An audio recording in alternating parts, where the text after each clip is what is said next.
Tonight, authorities are going after Anonymous, the group responsible for Operation Payback, which temporarily crippled the websites of MasterCard, Visa, and PayPal after those companies cut off financial services to WikiLeaks.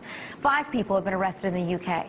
And yesterday, the FBI executed 40 search warrants across the U.S. as part of their ongoing investigation into who's responsible for the DDoS attacks. Now, the FBI hasn't said whether anyone in the U.S. has been arrested, but they did confirm that there is a link with the arrests in Britain. And they said that if people are charged here in the U.S., those people could face up to 10 years in prison. So a transatlantic operation is now going after the hacktivists. But will it stop them? Joining me to discuss it is a source within Anonymous. Thank you for joining us tonight. Now, first, I just want to ask, on behalf of Anonymous, are you guys surprised that the authorities are going after you here?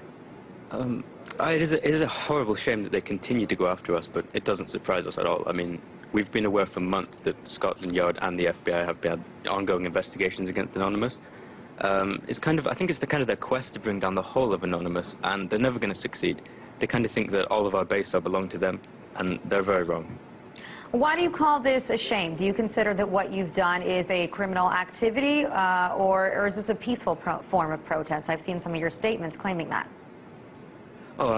It's a shame that they continue to try. They're never going to stop the whole of Anonymous. DDoSing is not malicious. It could be considered a cyber sit-in, you know, an online protest.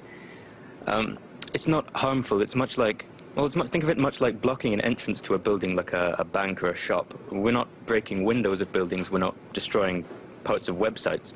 We're simply denying access to it. That's the point. Distributed denial of service attacks. It's just a protest, but online.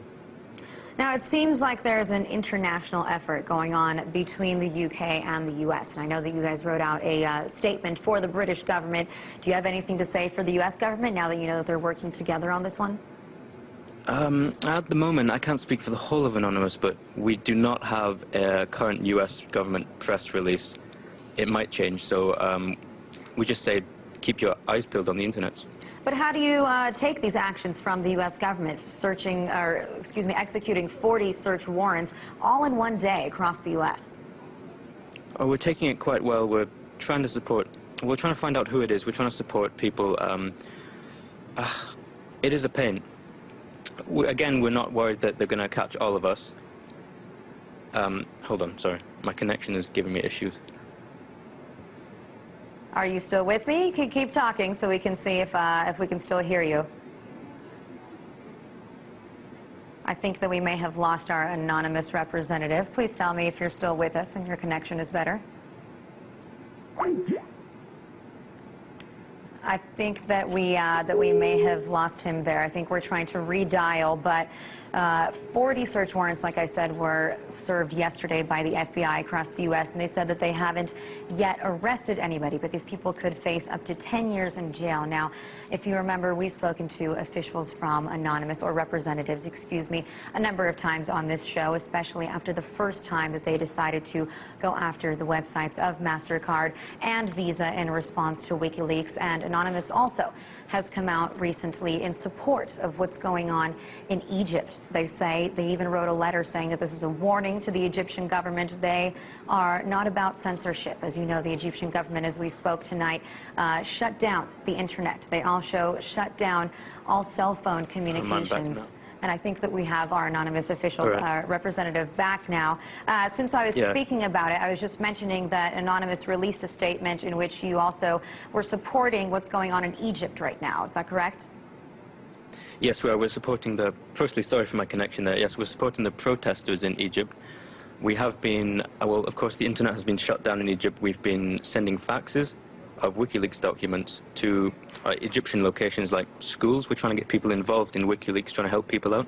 We're also trying to make sure the internet is well spread there.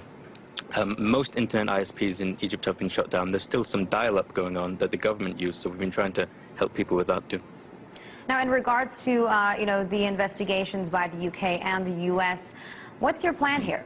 I know you can't give us the exact details, but is there you know, some kind of a plan for retaliation? I can't tell you for certainty that we have a plan for retaliation. There could always be an idea that gets sparked between Anonymous.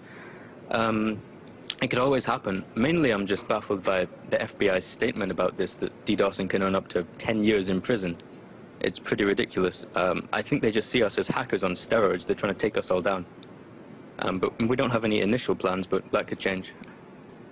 Well, I also just want to know, in response to some of your actions lately when it comes to these DDoS attacks, what kind of a response have you gotten from people? Obviously not from government officials who aren't too happy about it, but from regular citizens, from the public. Are they supporting you here?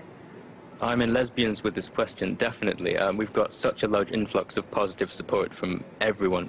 Well, not everyone, but a majority over the past couple of months. I mean, more and more people are realizing that they need to fight back against governments who think they can bite at their citizens. I mean, bringers of censorship and corruption need to learn that if they keep biting the anonymous hand will bitch slap them in the face. And we just want to stress that everyone is anonymous.